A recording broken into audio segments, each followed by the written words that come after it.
apparently my hypocrisy knows no bounds. And I got to tell you, I'm learning that about myself. If there's any part of MMA that I feel deserves a bit of a bump, a little bit of a kick in the ass, nothing too extreme, but a little bit of one, and they don't get it whatsoever, is the rankings committee. And I think I offer you that mainly because of the anonymity. We don't know if it's a person. We don't know if it's a group of people, though we've been told that. We don't know if it's a computer system. We don't know if they get together on Mondays, if they get together on Tuesday. Like, we don't really know very much about it, and some of it is very difficult. For example, for me, right, and here's where the hypocrisy comes in. I will look at Bo Nickel. I will show you Bo Nickel. Then I will ask you a very simple question. Do you believe there's 10 guys that can beat him? Yes or no? So no, I don't. I think he's one of the biggest threats in the division. I'm not sure he wouldn't win the title today. Okay, fair enough. He's not ranked in the top 10. Well, we can't put him in the top 10. He's only had a few fights, and they weren't against overly skilled guys. Okay, is that the criteria? I mean, is that a process? Nobody's told us that. Nobody's even told us who you are or if you are. You could be a computer like the PCS. And I know I keep saying that, but I'm sharing. That's how little that we know. Okay. So, is there a criteria? Do you have to have had X amount of matches, X amount of minutes, X amounts of rounds, X amounts of fill in the blank? Odds, contenders, rank guys, like veterans, what is it? What is it that gets you there? Because boxing, at least in the early 90s, one of the few times I've ever spoke about it, if you win the Olympic gold medal, you automatically go into the top 10 in the pros. That was a thing in boxing. I don't know if that thing still exists, but I'm sharing with you, that would sound right. Like, before you tell me what Bo's done or what he hasn't done, I'll let you know that he also won NCAA championships, about the hardest thing that you can do. And he won age group world championship. So if in boxing, you can be an amateur star and come right in with no debut, no pro card, no fights whatsoever, and be in the top 10, but you proved it, you showed it over here, next generation, we know a lot about history, we know it favors the young guys, all of this stuff, which seems to make sense. Why wouldn't it be for MMA? And I really do have to ask you that. Like, it was the same thing with Chimaev. They didn't have Chimaev ranked. But they wanted to put him in a title fight. They just couldn't take him from unranked to title fight. It would just throw up the entire integrity of putting the ranking system in the first place. So they're going to take him from unranked and put him right against Leon. And tell Leon and Chimaev, whoever wins fights for the belt. It was a very tough spot for Leon. It would have been a tough spot for anybody to draw a 24-year-old with very limited footage who's got this incredible momentum behind him, who you openly know is one of the top guys, but he has no rankings, so the perception isn't there. Like, it's just a lot to ask of anybody, and Leon had agreed to it, but I'm just reminding you of these types of things.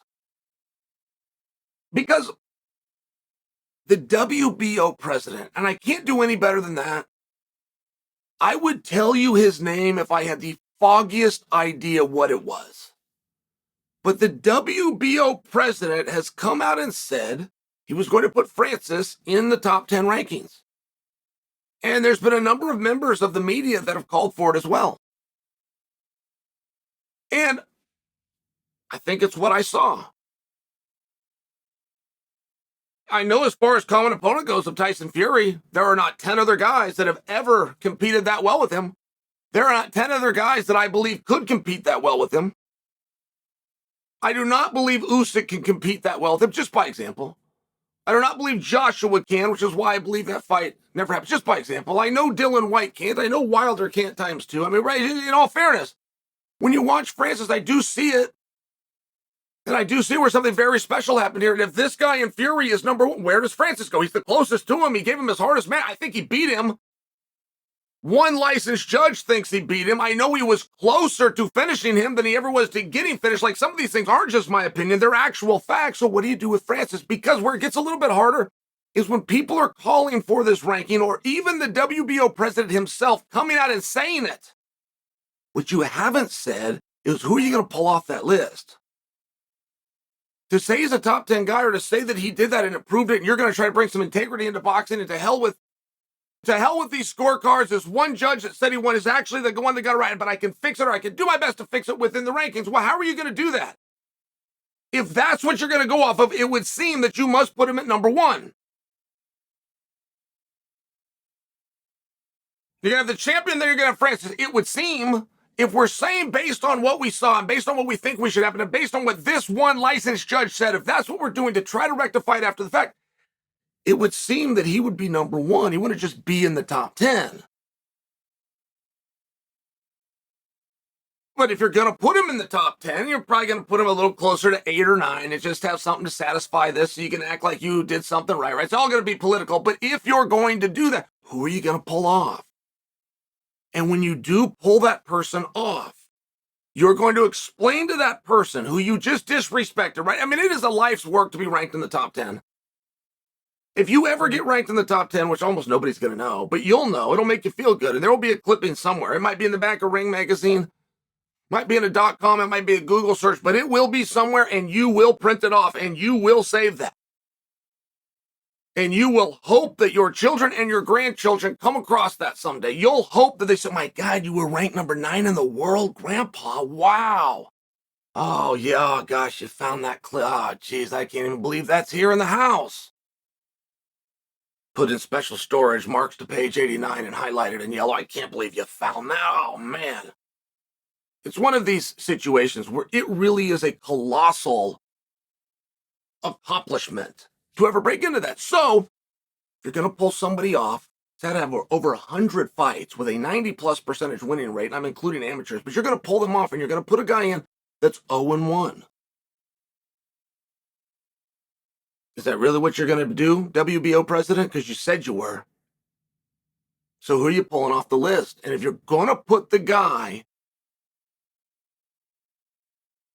who many of us believe should be the world champion right now, if you're going to put him on the list as a way of rectifying what was wrong and showing that one licensed expert judge is the one that was right, it would seem that you got to put him at number 1. It wouldn't seem any reason to put him on the list unless you're going to put him at number 1. If you're genuinely trying to do, based on what you saw, based on this common opponent, how he's done with the rest of the field, and how you surmise he would do with the rest of the field, you must put him at number 1. But imagine the credibility you would lose to have a boxer, number 1. My point's the same anywhere in the top 10. That's 0-1. I've never boxed professionally. I have a better professional record than Francis does. I haven't lost. I'm 0-0. So I want to bring this to you. Because I complain when they don't do this in MMA. I complain when they didn't put Chimaev in the top 10 when it was so obvious. I complain when they didn't put O'Malley in the top 10 when it was crystal clear obvious and they didn't know. I complain that right now today they don't have Nickel. I don't think Nickel's ranked at all. I don't know 11, 12, 13, 14, 15. I don't even know why they go to 15. I have no idea. So he could be. I have a big problem with that based on what we saw. I don't care what those guys were ranked. I don't care that his last opponent is the biggest mismatch according to DraftKings in the history of the sport. I know the sport well enough to see those skills.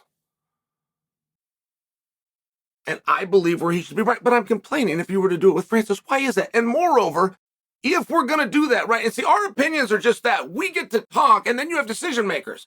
There's no question that the decision makers are dum-dums. This isn't like a question, but it's still the way that it is. The WBO president has spoken. He has spoken. He said he's doing this. Now he's just got to figure out where. Who is he going to disrespect? Who is he going to pull off with over 100 matches and a 90+% winning rate? Who is he going to pull off to put a guy who's never won? Never an amateur, never a professional. He's never won. He's 0-1. Who are you going to pull off? And when you do finally make that decision to disrespect this one guy, where are you going to put him? If you put him at number 8, I'm talking about Francis, do you really believe those other 7 guys could beat him? Could those other 7 guys beat the guy that Fury had to face? I don't think you actually believe that. So where are you going to put him? Now, once you come to the conclusion of where you're going to put him, and don't forget, we're doing this on what we saw. So now we're doing it based on what we surmise and base how we guess. Instead of actually doing it, we're going to do it based on how we guess other people would do with them. And we know it's going to be done. This isn't hypothetical. The president of the WBO said he's going to do it. So it should happen in the next 48 hours here. But once that's done, whatever that number is, we have to put Derek Lewis in front of. We have no choice. They fought a stand-up fight, and Derek won. So Derek would have a pressure record of 0-0, which is a better record than 0-1. And he stood up with and beat the guy that's 0-1. So wherever we figure we're going to put Francis, according to the WBO president, we then got to bring Derek in and put him in front of that. And I think you start to see where the rankings become very silly. And I will leave you with this final thought. We have a couple of philosophers within the sport, and they're philosophers that got credit for that very thing, for having a different vision than those that came before them and those around them at the time. That's Bruce Lee and that's Rickson Gracie. Two very different styles, two very different opinions. But there was the third philosophy that I wish did get more credit, and it was that of Randy Couture. You guys remember Team Quest. Before it was called Team Quest, the official name of our gym was Performance Quest. And the reason for that, while I fully admit Quest is a bit of you could have done a better name, the reason that it was Performance Quest is Randy's entire point, and he was the world champion. He was not only the tournament champion, which is the only other belt that they offered, he then won the world's championship. He had no black belt in anything. He had no kickboxing matches, no boxing matches, no amateur career, no golden gloves. Didn't try to pursue Olympic teams in some of these sports. He hadn't been to Abu Dhabi or even tried for it. He had no black belt, but he also didn't have a brown belt. He also didn't have a blue belt. Randy Couture didn't even have a white belt, but he did have a gold belt. And Randy would tell us, and right, the social media was very different. I feel like a lot of people perhaps don't even have the story, which I think is one of the reasons Randy doesn't get credit for this. But he would tell us within the gym, the reason we're Performance Quest is because your only quest should be performance. It should not be kata. It should not be the mastery of movements. It should not be the mastery of appropriate techniques in hypothetical situations. I don't care if this guy's a brown belt and this guy's a white belt. If the white belt can beat him, and that's all that matters. Brown belt can have the experience, and he can have the matches, and he can have the understanding, and he can have the pedigree, and he can have the gis, and he can have the patches, and all of it. If the white belt can beat him, that's all that matters. The performance. Not the actual skills, not the actual art, not the actual flowing where you get different coaches and different opinions that all come in and weigh in and talk about who was more technical and who was more dynamic and who overall was more polished. Randy had a much simpler theory. Who can beat who? And wouldn't it be an incredible, beautiful irony that Randy is also the owner of the gym that Francis Ngannou trains out? Francis Ngannou, a guy that doesn't have any belt that I'm aware of. If he now has a jiu-jitsu belt, if somebody came to him and gave him a belt, that could have happened. I know it's not a black belt. I don't know that he has any belt. But I do know, moreover, when he came into the UFC and he set the world on fire, when he got Dana's imagination, and Dana fast-tracked him to a world championship. Turned out it was a little early. But I know he didn't have any belts then. I know he's got a gold belt now. I know he's going to have a top 10 WBO ranking, at least according to the president of the WBO, who should not be trusted or believed, but I am quoting him. And it was about performance. The philosophy that Randy Couture brought to the sport, which got himself a world championship and several of his teammates world championships. Dan Henderson, Evan Tanner come to mind. Brian Schultz, Matt Horwich come to mind, different organization. I'm just sharing for you that same philosophy is now being instilled in today's generation. And Francis might not be polished, and he might not have the black belts, and he might not have this beautiful stance and the beautiful feints and the ollie shuffle. But who's the guy that ever brought the idea that that stuff matters into actual combat in the first place? Can you beat him? Yes or no? If you can, then you've solved the performance part of your quest and you're in line with the philosophy of one of the all-time greats, the natural, Randy Couture.